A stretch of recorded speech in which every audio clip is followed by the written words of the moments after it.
तो क्या हाल है आप सभी की। उम्मीद करते हैं सब अच्छे होंगे, बढ़िया होंगे, अपने अपने घर पर मौज काट रहे हैं। तो इजराइल ने बहुत ही तगड़ा तरीके से यहाँ पर ईरान के ऊपर अटैक कर रखा है, ख़ास तौर से उसकी जो न्यूक्लियर साइट से उसकी मिलिट्री साइट है उसके ऊपर। क्योंकि देखा जाए तो इजराइल को कहीं ना कहीं ये खतरा तो ज़रूर है कि ईरान सीक्रेटली न्यूक्लियर वेपन्स बना रहा है, जबकि यहाँ पर ईरान की तरफ से ऐसी कोई भी घोषणा नहीं की गई है। ईरान ने यहाँ पर साफ तौर से कहा है कि हमारा पर्पज़ सिर्फ़ और सिर्फ यहाँ पर सिविलियन पर्पस के लिए है। हम यहाँ पर बिजली बनाना चाहते हैं, हम यहाँ पर मेडिकल लाइन में यहाँ पर कुछ करना चाहते थे, लेकिन यहाँ पर हमारा कोई भी न्यूक्लियर वेपन्स बनाने का कोई भी मकसद नहीं है। इनफैक्ट यहाँ पर आयतुल्ला अली खुमैनी जो वहाँ के सुप्रीम लीडर है, उन्होंने भी यहाँ पर फतवा जारी करके ये कह रखा है कि ये जो न्यूक्लियर वेपन्स है वो इस्लाम के अगेंस्ट है, इसलिए हम यहाँ पर इसको परस्यू नहीं करेंगे। तो अभी तो देखा जाए तो यहाँ पर ऐसी ईरान की पोजीशन है, और अमेरिका ने अपने असेसमेंट में भी यहाँ पर ये बात कही है कि ईरान अभी कोई भी न्यूक्लियर वेपन्स नहीं बना रहा है। लेकिन यहाँ पर इजराइल को तो हड़बड़ी हुई। इजराइल तो चाहता था कि भाई एक और इस्लामिक देश को यहाँ पर वो डिस्ट्रॉय कर दे, तो उन्होंने ऐसा कर दिया और यहाँ पर धड़ाधड़ यहाँ पर ईरान के ऊपर अटैक करने शुरू कर दिया, और कई सारी जो न्यूक्लियर साइट्स थी उसके ऊपर यहाँ पर अटैक करना शुरू कर दिया। और यहाँ पर देखा जाए तो कई सारी न्यूक्लियर साइट्स पर अटैक हुआ है, और उसकी जो कैपेबिलिटीज़ है न्यूक्लियर वेपन बनाने की वो थोड़ी यहाँ पर पीछे ज़रूर हो गई है, लेकिन यहाँ पर डिस्ट्रॉय नहीं हुई, क्योंकि ईरान ने जो यहाँ पर तरक्की हासिल की है वो यहाँ पर वो ख़त्म तो हो ही नहीं सकती। ज्ञान, नॉलेज ये तो ख़त्म नहीं हो सकता ना। फैसिलिटी भले से बर्बाद हो जाए, वो दोबारा से फिर से बना लेगा जब यहाँ पर शांति वार्ता हो जाएगी। तो यहाँ पर देखा जाए तो ऐसा है, लेकिन एक ऐसी फैसिलिटी है जिसको यहाँ पर इज़राइल डिस्ट्रॉय नहीं कर सकता, और ये जो है ना उनका नाइटमेयर है। वो है यहाँ पर for the nuclear enrichment facility, जो है यहाँ पर ईरान के शहर कॉम के पास, जो तेहरान से ज़्यादा दूर नहीं है, तेहरान के बहुत ज़्यादा नज़दीक है। तो यहाँ पर जो है ना उसको डिस्ट्रॉय नहीं कर पाया है। आप देख सकते हैं तस्वीर में, ऊपर देखा जाए तो एक झोपड़ी सी दिखेगी, उसके अलावा यहाँ पर कुछ नहीं। लेकिन ये आपको पता है कि इस झोपड़ी के कई मीटर नीचे यहाँ पर ईरान की इनरिचमेंट फैसिलिटी है, जिसको यहाँ पर इजराइल के कोई भी वेपन्स डिस्ट्रॉय नहीं कर सकते हैं। तो क्या है ये पूरा मामला, क्यों यहाँ पर ईरान का न्यूक्लियर प्रोग्राम को डिस्ट्रॉय करने के लिए फोर्डो को डिस्ट्रॉय करना पड़ेगा, आज इसके बारे में पूरी डिटेल के साथ बात करते हैं। लेकिन उससे पहले आप चैनल पर नए हो ना, सब्सक्राइब जरूर कर देना। वीडियो को चाहे लाइक करो डिसलाइक करो, लेकिन चैनल को सब्सक्राइब जरूर कर देना। और आप इसके बारे में क्या सोचते हैं, क्या यहाँ पर इजराइल ईरान का for the nuclear enrichment site को डिस्ट्रॉय कर पाएगा, कमेंट सेक्शन में जरूर बता देना। तो चलो शुरू कर दो। तो देखिए, for the nuclear enrichment site ये एक ऐसी साइट है जो यहाँ पर पहले किसी को पता भी नहीं था, और कई सालों से ये ऑपरेट हो रही थी। फाइनली इसके बारे में यहाँ पर जानकारी मिली, ईरान के ओपोजिशन के पार्टी के ज़रिए जानकारी मिली कि ऐसा कुछ जो है ना न्यूक्लियर फैसिलिटी ईरान ऑपरेट करता है, और इसका नाम है for the nuclear enrichment facility. क्योंकि इसके बारे में सैटेलाइट भी यहाँ पर पता नहीं लगा पाता, क्योंकि ये जो फैसिलिटी है वो काफ़ी ज़्यादा डीप अंडरग्राउंड में है, और अंडरग्राउंड होने की वजह से इसको पेनिट्रेट कर पाना, इसको डिस्ट्रॉय कर पाना किसी भी एयर स्ट्राइक से यहाँ पर पॉसिबल है ही नहीं।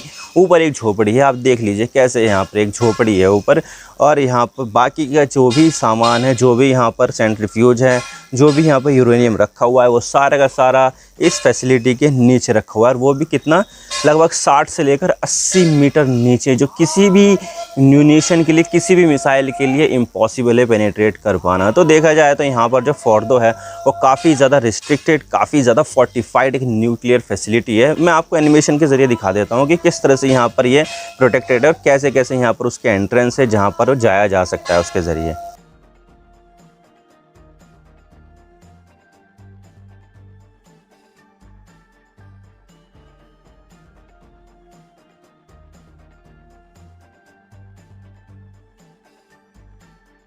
तो आपने देखा किस तरह से यहाँ पर जो है ना चीज़ें चलती हैं कि भाई यहाँ पर जो है ना एंट्री एग्जिट के लिए यहाँ पर पॉइंट्स बने हुए हैं, टनल बनी हुई हैं। लेकिन ऊपर देखा जाए तो सारे के सारे माउंटेन्स ही है, कुछ भी यहाँ पर ऊपर देखने को नहीं मिलेगा। बस और बस एक झोपड़ी सी दिखाई देगी, जहाँ पर हो सकता है कि बिजली से रिलेटेड कोई इक्विपमेंट है जो बिजली सप्लाई करें, तो इससे ज़्यादा कुछ होगा नहीं।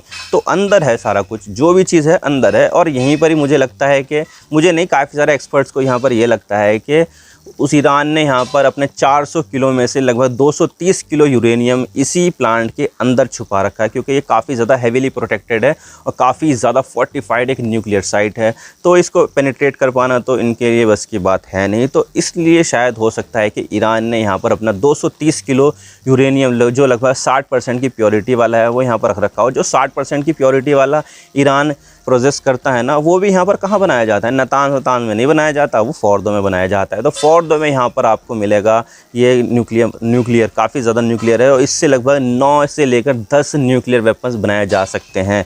और इतने न्यूक्लियर वेपन्स तो पूरे इजराइल को डिस्ट्रॉय करने के लिए काफ़ी हैं।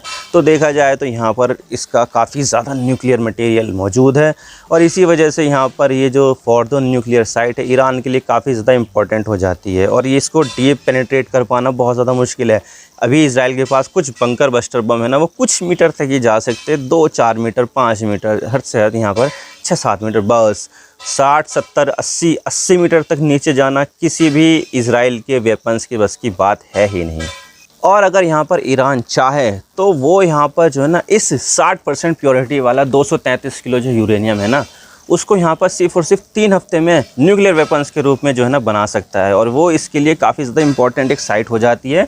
और इसके लिए अभी देखिए यहाँ पर जो है ना कई सारे डॉक्यूमेंट इजराइल की जो मोसाद सुरक्षा एजेंसी है उसने यहाँ पर चुराया, तो इससे यहाँ पर क्लियरली ऐसा असेसमेंट मिला कि इसकी जो दीवारें हैं, इसकी जो साइड्स है ना, वो 80 से लेकर 90 फीट तक भी जा सकती हैं, 80 से लेकर 90 मीटर तक ही जा सकती है अंदर, जिसके लिए यहाँ पर दुनिया में ऐसा कोई भी बंकर बस्टर बम नहीं है जो इतनी गहराई तक जा सके। अमेरिका के पास है, अमेरिका के पास कौन सा है, GBU-57, जो एक मैसिव ऑर्डिनेंस है, और इसकी जो टिप है ना वो एक ऐसी स्टील से बनी हुई जो यहाँ पर पूरे पत्थर को, पूरे पहाड़ को चीर सकती है, लेकिन वो भी यहाँ पर लगभग 50 से लेकर 60 मीटर तक नीचे जा सकती है, बस इतनी ही, 50 से लेकर 60 मीटर तक। और अगर कोई यहाँ पर मजबूत चट्टान आ गई तो वो इतना भी नहीं जा पाएगी, तो 50 से लेकर 60 मीटर तक जाएगी। और यहाँ पर जो पहले से ही जो है ना उसकी जो गहराई है वो कितनी बताई जा रही है इजरायली असेसमेंट के हिसाब से, वो है यहाँ पर 80 से लेकर 90 मीटर तक।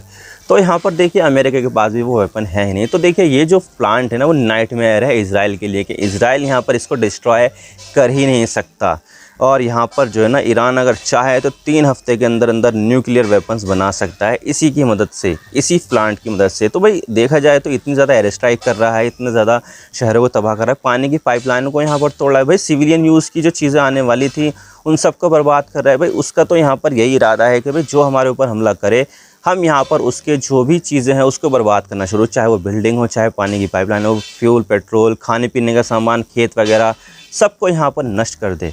तो ये सब चीज़ें इजराइल करता है। हमने गाज़ा के रूप में देखा, लेबनान के रूप में देखा, सीरिया में देखा, यमन में भी उसने कई सारी जगह पर जो है ना एयर स्ट्राइक की है, इराक़ में एयर स्ट्राइक की है, तो कई सारी जगह उसने एयर स्ट्राइक की है। और उसका सारा का सारा पैटर्न यही होता है कि जो भी चीज़ मिले उसको यहाँ पर डिस्ट्रॉय कर दो। और ईरान ने यहाँ पर पहले ही देख लिया था कि हम यहाँ पर जो है ना एयर स्ट्राइक से प्रिवेंट होने के लिए कुछ ना कुछ तो करना पड़ेगा, क्योंकि उन्होंने पहले ही देख लिया था किस तरह से उनका सीरिया का जो न्यूक्लियर साइट्स है उसको इजराइल ने एयर स्ट्राइक करके डिस्ट्रॉय कर दिया। इराक़ का जो ओसिराक न्यूक्लियर साइट्स थी उसको यहाँ पर इजराइल ने डिस्ट्रॉय कर दिया था। वो तो फ्रांस की मदद से बनाया जा रहा था, लेकिन फ्रांस की कंपनी का जो ठेका मिला था उसको भी यहाँ पर इजराइल ने नहीं छोड़ा, उसने भी यहाँ पर इसको डिस्ट्रॉय कर दिया। तो क्लियरली देखा जाए तो इजराइल जो है ना जो भी मिडिल ईस्ट में न्यूक्लियर पावर की तरफ बढ़ता है ना उसको यहाँ पर डिस्ट्रॉय करता है। भाई किसी भी चीज़ में बढ़ जाना, लेकिन न्यूक्लियर पावर के मामले में बढ़ मत जाना, क्योंकि ये हमारे अस्तित्व के लिए खतरा है। तो देखा जाए तो काफ़ी ज़्यादा डर का माहौल है इजराइल में कि ये जो न्यूक्लियर साइट है उसकी तो हम तबाह नहीं कर सकते, तो हम यहाँ पर क्या करें। तो ये जो चीज़ है ना वो नाइटमेयर की तरह है इजराइल के लिए। और यहाँ पर ईरान ने भी सोचा था कि भाई एयर स्ट्राइक से बचने के लिए हमें कुछ ना कुछ तो करना होगा, वरना तो इजराइल भी एयर स्ट्राइक के ज़रिए हमारा जो न्यूक्लियर साइट्स है उसको बर्बाद कर सकता है। जैसे नातांज में, कि नातांज में भी अभी पूरा बर्बाद नहीं हुआ है, सेंट्रीफ्यूज उसके जो है ना कुछ बर्बाद हुए हैं, बाकी सारे के सारे काफ़ी सारे जो है ना नीचे हैं, वहाँ पर भी ज़मीन के अंदर दबे हैं। उसके लिए भी यहाँ पर अमेरिका का बंकर बस्टर बम GBU-57 का इस्तेमाल करना होगा, जो अभी अमेरिका तो इस लड़ाई में शामिल नहीं हुआ, लेकिन होगा या नहीं होगा अभी इसके बारे में कुछ कह नहीं सकते। इसके बारे में अभी अमेरिका ने कोई फ़ैसला नहीं लिया है। बताया जा रहा है कि वो फ़ैसला जल्दी लेंगे, अब कब लेंगे ये तो आने वाला वक्त ही बताएगा। लेकिन यहाँ पर जो है ना ईरान ने जो भी किया है वो अपने लिए सुरक्षा के लिए काफ़ी अच्छी तरीके से इस्तेमाल किया है। माउंटेंस में, डीप माउंटेंस, अगर आप यहाँ पर ईरान की जो ज्योग्राफी देखोगे ना तो नॉर्थ की साइड में तो आपको यहाँ पर अल्बोर्ज माउंटेन मिल जाएगा, और यहाँ पर साउथ और ईस्ट की तरफ मिलेंगे आपको ज़ैगरोस माउंटेन, जो अपने आप में काफ़ी ज़्यादा जो है ना बड़े पहाड़ है और काफ़ी ज़्यादा बड़ी जो है ना एक माउंटेन श्रृंखला है। और उसी शहर, वहाँ पर एक शहर आता है कॉम, तो कॉम के नज़दीक ही यहाँ पर जो है ना फोर्डो न्यूक्लियर एनरिचमेंट साइट मिलेगी और वहीं पर ही ये पर होता है न्यूक्लियर यूरेनियम का एनरिचमेंट, जो 60% तक की प्योरिटी के साथ होता है। और इसको बढ़ाकर अगर 90% कर दिया जाए तो न्यूक्लियर वेपन्स बनाए जा सकते हैं। तो अब देखने वाली बात होगी क्या यहाँ पर जो ईरान है वो और ज़्यादा प्योरिटी हासिल करता है, 90% तक की प्योरिटी हासिल करके न्यूक्लियर वेपन्स बना पाता है, या फिर जो है ना अमेरिका इस युद्ध में शामिल होकर इजराइल की मदद करेगा और जो फोर्डो न्यूक्लियर एनरिचमेंट साइट है उसको डिस्ट्रॉय कर देगा। ये तो आने वाला वक्त ही बताएगा। लेकिन यहाँ पर इजराइल के लिए मुश्किल है, जब तक यहाँ पर फोर्डो न्यूक्लियर एनरिचमेंट साइट मौजूद है तब तक तो यहाँ पर इजराइल का जो मकसद है वो कभी भी पूरा नहीं हो सकता। और यहाँ तो सिर्फ एक फोर्डो की बात है, ईरान के पास अभी भी अनडिक्लेयर्ड कई सारी साइट मौजूद हो सकती है, जो कई सारे जो मीटर्स नीचे माउंटेन में है वहाँ पर दबी हुई हो सकती है, जिसके बारे में अभी कोई भी किसी के बारे में इंफॉर्मेशन नहीं है। इन फोर्डो के बारे में भी कई सालों बाद पता चला, जब यहाँ पर ईरान के अपोजिशन ने इसके बारे में पूछना शुरू कर दिया था, वरना तो उसको भी मालूम नहीं पड़ता कि क्या चल रहा है फोर्डो में, क्या नहीं चल रहा है। तो ये तो उसके बारे में बात जो है ना तब हुई जब ईरान के अपोजिशन ने बात की। और ऐसे कई सारी जो है ना IAEA ने साइट डिस्क्लोज़ की है जहाँ पर मानव निर्मित यूरेनियम के ट्रेसेस मिले हैं जो 90% तक की प्योरिटी वाले हैं। और ये जो है ना 3 जगह पर मिले, 3 जगह कहाँ पर है किसी को भी कहीं मालूम नहीं है। तो देखिए फोर्डो और ये जो सीक्रेट न्यूक्लियर साइट है वो यहाँ पर ईरान के लिए काफ़ी ज़्यादा बेनिफिशियल हो सकती है भविष्य में न्यूक्लियर वेपन्स बनाने के लिए। मैं तो यही चाहता हूँ कि भाई ये जो लड़ाई है वो यहाँ पर यहीं रुक जाए और जो भी होगा यहाँ पर वार्ता के ज़रिए जो भी सुलझाओ, डिप्लोमेसी देखो और उसके बाद यहाँ पर ये वॉर रोक दो। क्योंकि ईरान के लिए तो ये तो वॉर है ही, लेकिन इंडिया के लिए काफ़ी ज़्यादा इंपॉर्टेंट है ईरान का स्टेबल हो जाना, इजराइल का स्टेबल हो जाना। दोनों ही देशों के साथ इंडिया के संबंध अच्छे हैं, दोनों ही देशों के साथ भारत व्यापार करना चाहता है। और अगर यहाँ पर वॉर चलता रहा तो भाई ये जो है ना इंडिया के लिए काफ़ी ज़्यादा मुश्किल हो जाएगी। चलो ठीक है, बारिश भी आ रही है, बाकी बातें बाद में करते हैं। मैं तो बस इतना ही कहना चाहता हूँ। वीडियो थोड़ा सा ही पसंद आए लाइक जरूर कर देना और चैनल पर नए हो तो चैनल को सब्सक्राइब भी कर देना। आपके एक सब्सक्रिप्शन से आगे कंटेंट बनाने की मोटिवेशन मिलती है। Thank you for watching. I really appreciate your precious time. God bless you. Now signing off.